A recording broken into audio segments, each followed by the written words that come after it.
কাউয়া কাউয়া কাউয়া নাম শুনেছেন?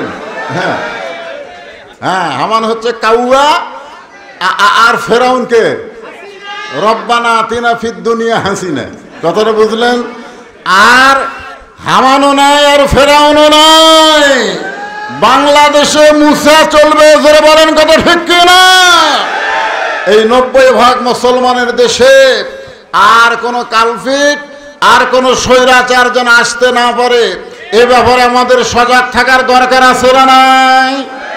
আল্লাহ পাক আমাদের জীবন দেওয়ার বিনিময়ে যে স্বাধীনতা আমরা পেয়েছি, দেখেন প্রথম জীবন দিল কে? আবু সাইদ, আমাদেরই পার্শ্ববর্তী রংপুরের প্রথম। আপনারা জানেন এই স্বৈরাচারকে হটানোর জন্য রক্তের দরকার ছিল। আজকে ছাত্র জনতা সেই রক্ত দিয়েছে, সেই রক্তের বিনিময়ে আজকে আমরা স্বাধীন বাংলাদেশ পেয়েছি। বিশ্বাস করেন, আর কোরআনের মাহফিলের জন্য কোনো অনুমতি দরকার হবে? আর থানায় যাওয়া লাগবে? আর অনুমতির দরকার হবে না। আলহামদুলিল্লাহ বলেন। একেবারে নিরুপায় হয়ে প্রথম অস্ত্রের সামনে, গুলির সামনে আবু সাইদ এভাবে দুইখানা হাত বাড়ায় দিলেন, মার মার। কারণ আমাদের অস্ত্র নাই, আমাদের ঈমান আছে, আমাদের জীবন আছে। জোরে কোন কথা ঠিক কিনা? আবু সাইদ যখন বললেন মার, এরপরে যখন গুলি মারলো, তখন বাংলার যুবকেরা দেখলো যে অন্যায়ভাবে আবু সাইদকে হত্যা করা হলো, আমরাও জীবন দিব, অন্যায়ের সঙ্গে আপোষ করব না। তারপরেই কিন্তু জীবন দেওয়া শুরু হলো, স্বৈরাচারী পালায় গেল। জোরে বলেন কথা ঠিক কিনা? হ্যাঁ, এই জন্য আল্লাহ তাআলা বলেছেন, ইয়া আইয়ুহান নাবিয়্যু হারজিল মুমিনিনা আলাল কিতাল। আপনাদের লন্ডুবিতে চুরি হয়, এখন আপনারা মসজিদের ইমামকে বলতেছেন, হুজুর জিহারে চুরি শুরু হয়ে গেছে, আপনি একটু দোয়া করেন তো চোরের হাত থেকে আল্লাহ যেন আমাদের বাঁচায়। এখন ইমাম সাহেব এশার নামাজের পরে দোয়া করতেছে, আল্লাহ লন্ডুবিতে জিহারে শুরু হয়ে গেছে, আল্লাহ তুমি চোরের হাত থেকে আমাদেরকে হেফাজত করো। যদি দোয়া দরুদ পড়ি ইমাম সাহেব এরকম দোয়া করে, সাইড থেকে চোরই বলবে আমিন। কেন বলবে? কারণ চোর জানে তোরা দোয়া করে ঘুমায় যা, আর আমি চুরি করি। জোরে কোন কথা ঠিক কিনা? আর কেউ যদি বলে ললডুবি গ্রামে চুরি শুরু হয়ে গেছে, চোর থেকে বাঁচার উপায় কি? তখন ইমাম সাহেবকে বলতে হবে, যে রাস্তা দিয়ে চোর আসে প্রত্যেকটা রাস্তায় 5 জন আড়াই হাতা লাঠি কাটে দাঁড়ায় থাকবা, গোপনে থাকবা, চোর যেন বুঝবার না পারে। আপনারা বলেন তো, এইটা যদি ইমাম সাহেব আপনাদেরকে বলে, চোর কি আর ললডুবিতে থাকবে? তার মানে বোঝা গেল খালি দোয়া দিয়া, এই 2 হাতের দোয়া দিয়া বাংলাদেশকে ভালো রাখা যাবে না। এই বাংলাদেশকে ভালো রাখতে গেলে কোরআনকে অস্ত্র ধারণ করে বাতিলের মোকাবেলা করতে হবে। জোরে বলেন কথা ঠিক কিনা? আপনারা বলেন তো, আবু সাইদ কি মারা গেছে? আবু সাইদ মারা গেছে। আপনাকে এলাকার কত ছেলে মারা গেছে, ওর কবরে কুত্তে পেশাব করে। জোরে কথা বল না, কথা বল না। আর আবু সাইদের কবর খালি ঘেরা।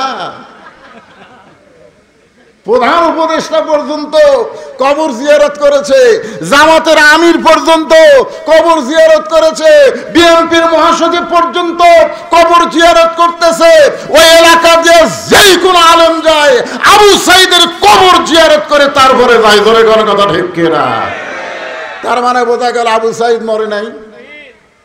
আল্লাহ কোরআনে বলেন, ওয়ালা তাকুলু লিমান ইউকতালু ফি সাবিলিল্লাহি আমওয়াতুন বাল আহইয়াউ ওয়ালাকিন লা তাশউরুন। আল্লাহর রাস্তায় যারা জীবন দেয়, আল্লাহর জন্য যারা জীবন দেয়, বাতিলকে উৎখাত করার জন্য যারা জীবন দেয়, আবু সাইদ কিসের জন্য জীবন দিছে? বাতিলকে উৎখাত করার জন্য যারা জীবন দেয়, আল্লাহ বলেছেন তোমরা বিশ্বাস করো তারা মরে নাই। আল্লাহ বলেছেন তাদেরকে মৃত্যু বলো না, আমি আল্লাহ বলতেছি বালাহিয়া, তারা কিয়ামত পর্যন্ত জীবিত। জোরে কোন সুবহানাল্লাহ। আপনারা বলেন তো, 200 বছরের মানুষ আবু সাইদকে ভুলতে পারবে? ভুলতে পারবে? তার মানে কি বুঝলেন?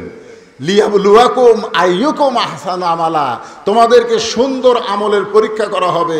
এই সুন্দর আমল নামাজ পড়া না, এই সুন্দর আমল রোজা করা না, এই সুন্দর আমল মা বোনদের বুড়ি বয়সে বোরকা পরা না।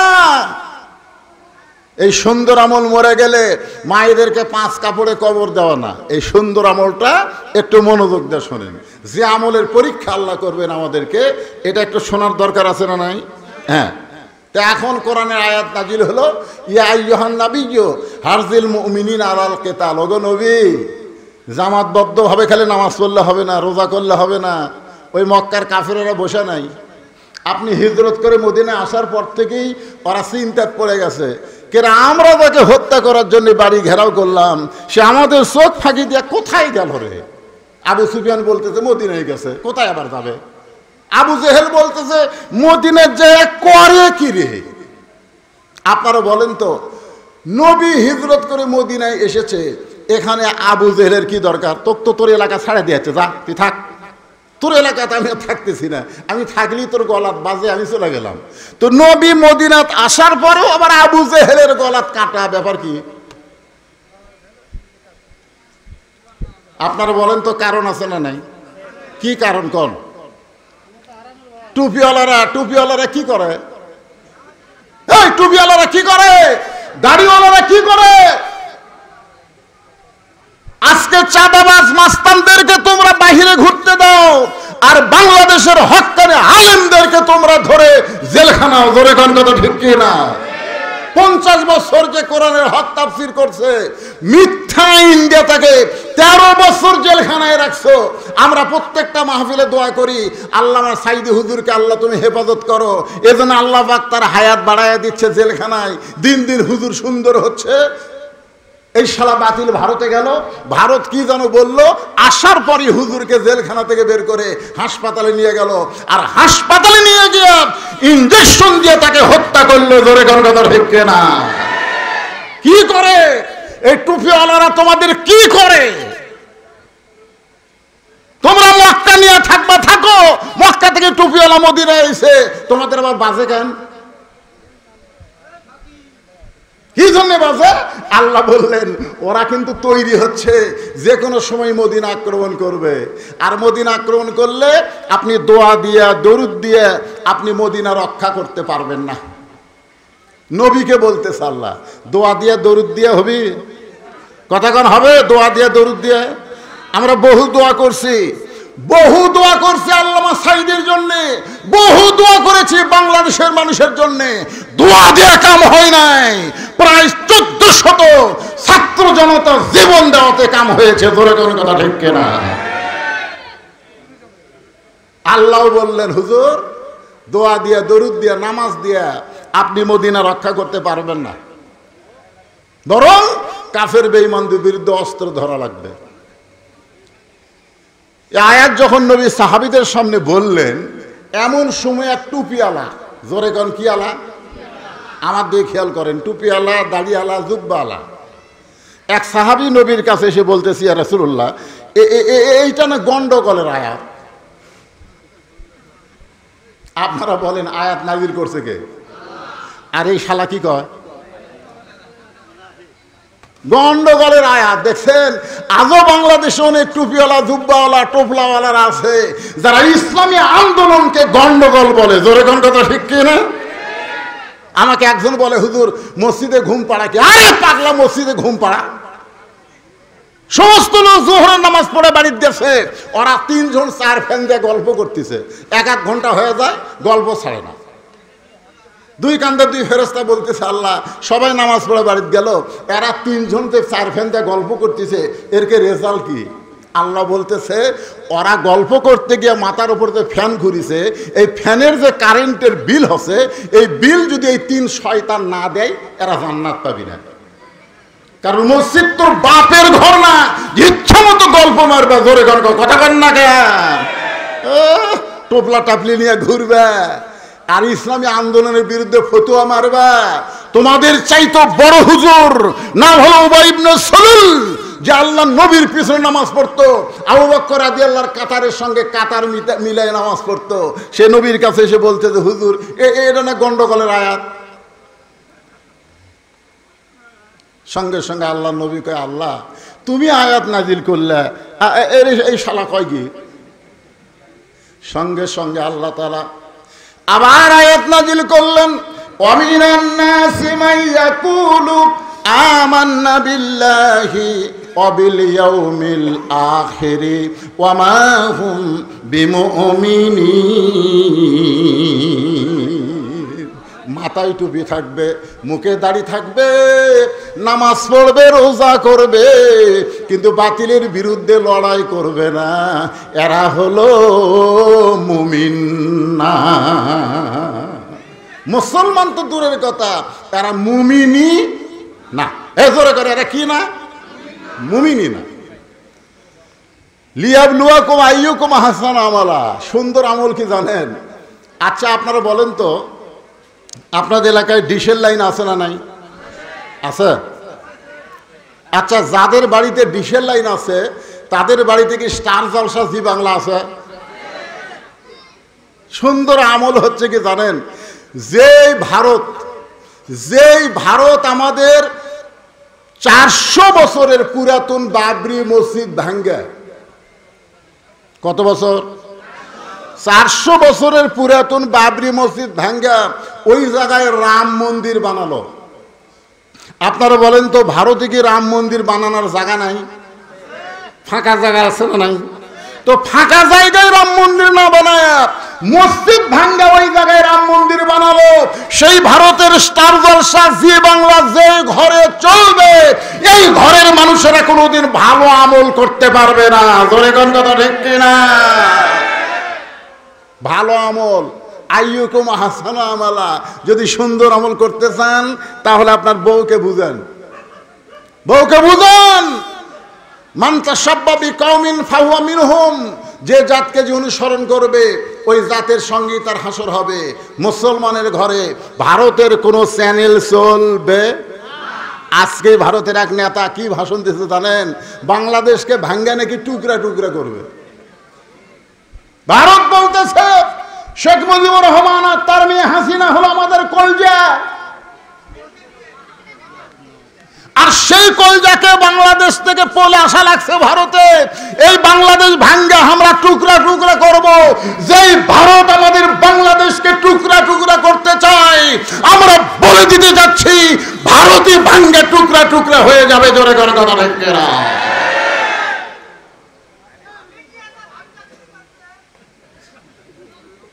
আপনারা সবাই খেয়াল করবেন, ভারতের কোনো চ্যানেল আর দেখব না।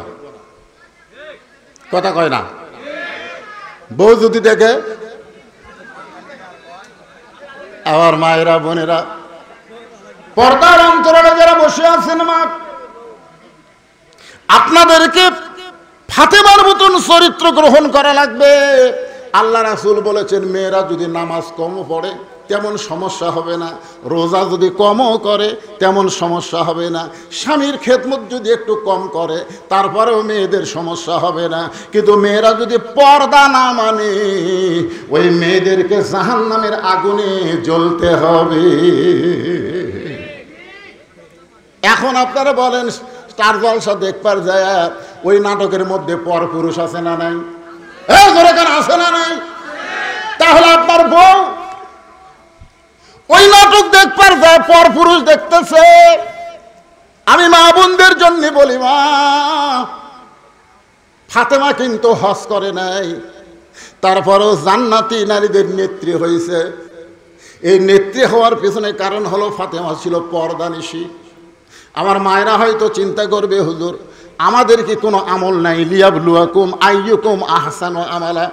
মেয়েদের জীবনে সবচাইতে সুন্দর আমল হলো পর্দা। মেয়েরা যদি পর্দার ভিতরে থাকে, আল্লাহ তাআলা তার হাতে বরকত দিয়া দিবে, ওই আমলটা আল্লাহর দরবারে কবুল হয়ে যাবে। জোরে গান সুবহানাল্লাহ। এখন মুনাফিক বার হয়ে চলে গেছে। আল্লাহ রাসূল বললেন, এই আমার সাহাবীরা, যে কোনো সময় মক্কার কাফেরেরা মদিনা আক্রমণ করতে পারে। আমাদেরকে মক্কার বিরুদ্ধে লড়াই করা লাগবে। 311 জন সাহাবী সাথে সাথে রাজি। সুবহানাল্লাহ বলেন। জীবন দিব, কিন্তু মক্কার কাফেররা মদিনায় ঢুকতেই দিব না। কতজন? 311 জন। 311 জনকে নিয়ে নবী যখন ইসলামের প্রথম যুদ্ধ বদরের যুদ্ধে রওনা দিছেন, এমন সময় দুইটা ছোট বাচ্চা নবীর সামনে এসে বলতেছে, ইয়া রাসূলুল্লাহ, আমরাও জিহাদের ময়দানে যাব। আল্লাহ রাসূল বললেন, তোমাদের বয়স কম, তোমরা যেতে পারবে না। বলে, না হুজুর, বয়স কম হলে কি হবে, সাহসও বেশি, শক্তিও বেশি। একজনের নাম হলো মুআজ, একজনের নাম হলো মুআব্বিস।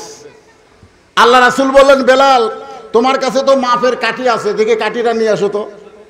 যখন কাঠিটা নিয়ে আসা হলো, মুআজ কাঠির কাছে খাড়া হয়েছে। এই যুবকেরা শোনো শোনো, কাঠির কাছে খাড়া হয়েছে। কাঠিটা হলো 5 ফুট। ধরে কোন কয় ফুট? কিন্তু ওই ছেলেটা দাঁড়াইছে, কাঠির মাথা পর্যন্ত মাথা যায় না। তখন পায়ের বুড়া আঙ্গুলে ভর দেয়া, খেয়াল করেন, পায়ের বুড়া আঙ্গুলে ভর দেয়া ওই কাঠির মাথার সাথে মাথা মিল করেছে। আল্লাহ রাসূল বলে, মুআজ, কাঠি বরাবর মাথা হওয়া লাগবে। মুআজ বলে, হুজুর দেখেন তো, আমার মাথা কাঠির মাথা পর্যন্ত হয়ে গেছে। রাসূল বলে, তোমার পায়ের বুড়া আঙ্গুলে ভর দিয়া কেন খাড়া হয়েছ? মুআজ কান্দের বলে, হুজুর, ওরা ফায়না লাকা যিকরাক, আল্লাহ পাক আপনাকে সবার উপরে জায়গা দিয়েছে। ধরে কান সুবহানাল্লাহ। হুজুর, আপনি মাথার দিকে দেখবেন, পায়ের পাতার দিকে দেখবেন না। রাসূল বললেন, এমন ঈমান যার পাকা হয়ে গেছে, তাকে জিহাদের ময়দানে যাওয়ার জন্য রাসূল নিযুক্ত করলেন। ছোট ভাই বলে, ইয়া রাসূলুল্লাহ, আমিও জিহাদের ময়দানে যাওয়ার চাই। রাসূল বললেন, তুমি এত ছোট, তোমার বড় ভাই পায়ের বুড়া আঙ্গুলে ভর দেয়া কোনো মতে মাফ হয়ে গেল, কিন্তু তুমি তো মাফে হবে না, তুমি কেমনে যাবা?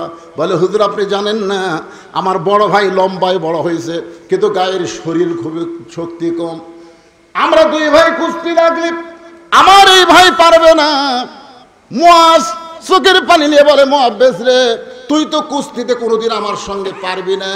বলে, লাইটে দেখো, দুই ভাই যখন লাগছে, এবার ছোট ভাই বড় ভাই নিচে পড়ে গেছে। বড় ভাই কানে কানে বলতেছে, ভাই যান, আমরা দুই ভাই যদি না যাই, দক্ষিণ দিক থেকে রাসূলকে কেউ যদি তীর মারে, তুমি দক্ষিণ সাইডে দাঁড়াবা। আবার উত্তর দিক থেকে কেউ যে তরবারি মারে, তার উত্তর দিকে কে দাঁড়াবে বলো? ডানে তুমি থাকবা, বাঁয়ে তুমি থাকবা, সামনে আমি থাকবা পিছনে। আল্লাহ রাসূলের দেহতে কেউ যেন তরবারির আঘাত করতে না পারে। তুমি একটু দুর্বল হও, তুমি একটু নিচে পড়ে যাও। এবার ওই ছোট ভাই বড় ভাইয়ের বুকের উপরে উঠলো। রাসূল দুইজনকে জিহাদের ময়দানে নিযুক্ত করে চোখের পানি নিয়ে বললেন, আল্লাহ, মুসলমানেরা নিজের জীবনের চাইতেও বাতিলের বিরুদ্ধে লড়াই করা যখন মনে করবে, তখন দুনিয়ার কোনো জায়গায় বাতিল আসবে না। এইটাই হলো মুসলমানের জীবনের সবচাইতে সুন্দর আমল। ধরে বলেন সুবহানাল্লাহ। আপনারা কি মনে করতেছেন? ভারত কিন্তু যে কোনো মুহূর্তে বাংলাদেশের সাথে যুদ্ধ লাগতে পারে। জোরে কোন ঠিক কিনা? একজন আমাকে বলছিল, হুজুর আপনি যে হারে ভারত বিদ্বেষী ওয়াজ করেন, ভারত যদি বাংলাদেশের সঙ্গে লাগে, পলাবেন কোন দিক দিয়ে? কারণ 3 দিকে ভারত। ভারত কয় দিকে? 3 দিকে ভারত, একদিকে হচ্ছে বঙ্গোপসাগর। পলাবেন কোন দিক দিয়ে? আপনারা বলেন তো, মুসা আলাইহিস সালামকে যখন ফেরাউন ঘেরাও করছিল, কোরআন শরীফ পড়ে দেখেন, 3 দিকে ফেরাউন। কয় দিকে ফেরাউন? একদিকে হলো সাগর। ফেরাউন বলতে থেকে, রে মুসা, এতক্ষণ তো ভালোই দৌড়ালি, 3 দিকে আমরা সৈন্য সামন্ত নিয়ে দাঁড়ায় আছি, একদিকে সাগর, তুই কেমনে যাবি? মুসা বলে, আল্লাহ, ফেরাউন বলতেছে সাগর কেমনে যাবি? আল্লাহ বলতেছে, নাসরুম মিনাল্লাহ ওয়া ফাতহুন করিব ওয়া বাশশিরিল মুমিনিন। ও মুসা, ফেরাউন দেখে সাগর, তুমি লক্ষ্য করে দেখো, আমি আল্লাহ তোমার জন্য সাগরকে রাস্তা বানায়া দিলাম। তাহলে ভারত যদি আমাদের আক্রমণ করে, বঙ্গোপসাগর আল্লাহ আমাকে রাস্তা বানাবার পারে কি পারে না? জোরে কারণ পারে কি পারে না? রাস্তা মনে করে যখন ফেরাউনের দল বললে নামছিল, তখন ফেরাউনের অবস্থা কি? আজকে ভারতকেও সতর্ক করতেছি, আমরা মুসার দল, তোরা হলি ফেরাউনের দল। জোরে কোন কথা ঠিক কিনা? যতই চেষ্টা কর মুসলমানের সঙ্গে লাগিস না। রাসূল বলেছেন গাজওয়াল হিন্দ, একটা যুদ্ধ হবে হিন্দুস্তানের সঙ্গে, ওই যুদ্ধে যে মুসলমানেরা দুনিয়া থেকে বিদায় নেবে বদরের শহীদের মতন আল্লাহ তার মর্যাদা দান করবে। জোরে কোন কথা ঠিক কিনা? মরাই যখন লাগবে আল্লাযী খালাকাল মাউতা ওয়াল হায়াতা, মৃত্যুই যখন আমাদের হবে, সাধারণ মৃত্যু আমরা চাই না, শাহাদতের মৃত্যু চাই। জোরে কোন কথা ঠিক কিনা ভাইজান? যতই চেষ্টা করেন আপনি বাঁচতে পারবেন না, যতই চেষ্টা করেন। পারবেন? করেন, চেষ্টা করে দেখেন তো বাঁচতে পারেন কিনা। মরা যখন লাগবেই, মূর্তি যখন হবে, এই মৃত্যু সাধারণ মৃত্যু যেন না হয়, আমাদের মৃত্যু যেন শাহাদতের মৃত্যু হয়। জোরে কোন আমিন। পৃথিবীর বয়স বেশি হয়ে গেছে, আজকে ফিলিস্তিনের একজন মা তার সন্তানকে মুজাহিদ হিসেবে জন্ম দেয়। জোরে কোন কথা ঠিক কিনা? সন্তান জন্ম দেওয়ার সাথে সাথেই ঘোষণা করে আল্লাহ রাস্তায় তোকে মুজাহিদ হিসাবে আল্লাহ কবুল করুক। জোরে কোন আমিন। আর আমাদের মায়েরা সন্তান জন্ম দিয়ে কয় ডাক্তার বানাবো, ব্যারিস্টার বানাবো। কিছু যদি বানাবার না চান, এই নুরানি মাদ্রাসায় দেন, আপনার সন্তান আল্লাহর কোরআন পড়ুক, আল্লাহর কোরআন জানুক। কারণ পড়ার প্রথম শব্দই হচ্ছে একরা। জোরে কোন কথা ঠিক কিনা? একরা মানে কি? পড়ো। একরা মানে কি? আল্লাহ রাসূলকে যখন ফেরেশতা জিবরাইল বলছিলেন পড়ো, নবী কি বলছিলেন? পড়বো না। ফেরেশতা জিবরাইল বললেন পড়েন, আল্লাহ রাসূল বললেন পড়বো না। ফেরেশতা জিবরাইল বললেন হুজুর আপনি কেন পড়বেন না? আল্লাহ রাসূল বলে জিবরাইল তুমি পড়তে বলি আমি পড়বো না, আগে জানতে হবে পড়ার ধরন কি। একদম বাগডম ঘোলাডম সাজে ঢাক ঢোলক ঝাঁঝর বাজে, বাজতে বাজতে চললো ঢুলি, ঢুলি গেল কমলা ফুলি টিয়াটা, সূর্য মামার বিয়াটা। আপনারা সত্যি করে বলেন তো, এর মধ্যে একটা কথা সত্যি আছে? তাহলে আপনার বেগুনা মাসুম বাচ্চাকে, যে এখনো তার কান্দে ফেরেশতা আসে নাই, 6 বছরের মাসুম বাচ্চাকে আপনি মিথ্যা শিক্ষা দিচ্ছেন। প্রাইমারিতে দেওয়া মানে আপনার সন্তানকে আপনি শয়তান বানাচ্ছেন। জোরে কোন কথা ঠিক কিনা? আমি নিজের চোখে দেখছি, ক্লাস 2 এর ছাত্র পেশাব দিয়ে 40 লিখছে, আমি নিজের চোখে দেখছি। হ্যাঁ, যন্ত্র বার করে পেশাব দিয়ে 40 লিখছে। কি লিখছে? আগে দিয়েছে 4, পরে দিয়েছে 0। আমি বলে কে রে, মারছে দৌড়। আমি দৌড়ে গিয়ে ধরে বললাম কে রে, কোন ক্লাসে পড়িস? কয় ক্লাস 2 এ পড়ি। এটা কি কাম করলো? আজকে পেশাব কম দেখে 40 লিখছি চাচা, বেশি থাকলে 100 লেখমো। আমি বললাম কে রে পাগলা, কেমনে পেশাব করা লাগে তোর স্যার তোকে শিখাইনি? বসে থেকে সুন্দর করে পেশাব করা লাগে তোর স্যার তোকে শিখাইনি? ও তখন আমাকে বলে চাচা দেখি কন প্রাইমারির পেশাবখানা যায় দেখি আমার স্যারই খারাপ হয়ে পেশাব করে। তাহলে আপনারা এই লন্ডুবির এলাকার ছেলেদেরকে মেয়েদেরকে একদম বাগদম শিক্ষা দিবেন, না এই নুরানি মাদ্রাসায় আল্লাহর কোরআন শিক্ষা দিবেন? রাসূল বলেছেন জিবরাইল পড়তে বললে আমি পড়বো না, আগে জানতে হবে পড়ার ধরন কি। ফেরেশতা জিবরাইল বললেন বিইসমি রাব্বিকাল্লাযী খলাক। নবী বললেন এই পড়াতে আমার কোনো আপত্তি নাই, এই পড়াতে আমার কোনো আপত্তি নাই, যেই পড়ার ভিতরে আমার আল্লাহ পাওয়া যায়। এটা কি মাদ্রাসা ভাই? এটা কি মাদ্রাসা? কে রে মাদ্রাসার কেউ নাই?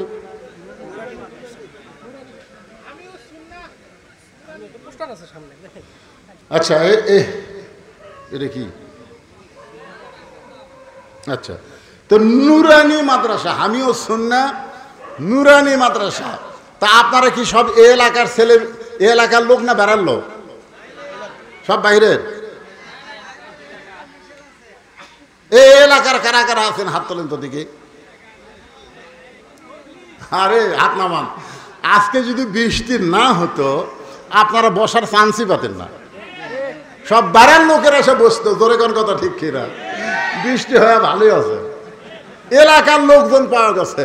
তো আপনার এই ছোট বাচ্চাকে এই নুরানি মাদ্রাসায় দিবেন, আর একটা প্রাইমারি দিবেন। বিশ্বাস করেন কোরআন আমার সামনে, নুরানি মাদ্রাসার ক্লাস 2 এর ছাত্রের বাংলা লেখা, আরবি লেখা, ইংরেজি লেখা, অঙ্ক করা প্রাইমারির ক্লাস 5 এর ছাত্ররা পারবে না। এ কথা বলেন। এত সুন্দর বাংলা লেখা, এত সুন্দর ইংরেজি লেখা, এত সুন্দর অঙ্ক লেখা, প্লাস আরবি, যেটা প্রাইমারি 14 গোষ্ঠী পারবি না। জোরে কোন কথা ঠিক কিনা? তাহলে আপনার সন্তানকে ছোট্ট অবস্থায় পাক শিখাবেন না নাপাক শিখাবেন? খাড়া হয়ে পেশাব করা শিখাবেন না বসে থাকা শিখাবেন? তাহলে বসে থেকে যদি পেশাব করে ওই বড় হয়েও আর খাড়া হবে না। এই জন্যে এই নুরানি মাদ্রাসা এখানে টিকে থাক। আপনারা কারা কারা চান আল্লাহকে একটু হাত দেখান তো দেখি। লিল্লাহি তাকবীর। এই নুরানি মাদ্রাসায় আমি 50টা কোরআন শরীফ দান চাবো আপনাদের কাছে। এতগুলো মানুষের কাছে একজনও লড়বেন না। 50টা কোরআন শরীফ এই মাদ্রাসায় দেওয়া লাগবে। এক কোরআন শরীফ মাত্র 200 টাকা। এক কোরআন মাত্র 200 টাকা।